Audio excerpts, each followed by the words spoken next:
Right, every time I make my Yorkshire puddings, they come out big like that. So I always use the same method. I don't do them any other way. So I always use a cup, and I always put the eggs first.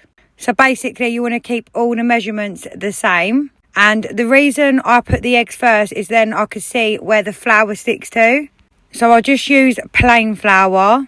I always use plain flour. I know some people use self-raising flour, but I just don't seem to get on with that with the Yorkshire puddings. I feel like they don't go as big. I don't know. I might try it again, but I've always just used plain flour.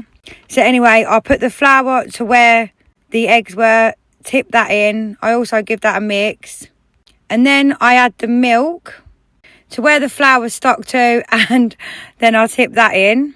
So I have actually had comments before where people used water or they used sparkling water, and I actually done them with that and they actually turn out good as well. So you can also use sparkling water or just normal, because some people don't use milk. And then I use some lard.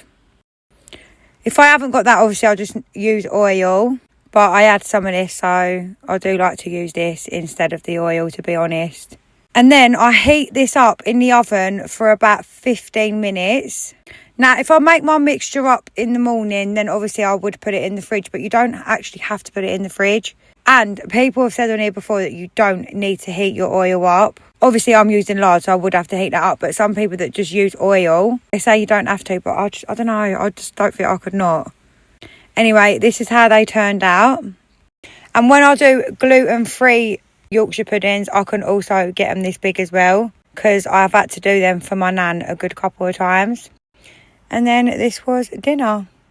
But yeah, just keep all the measurements the same. Use a mug. And honestly, you can't go wrong. I don't know if you do it like that, but that's how I do it.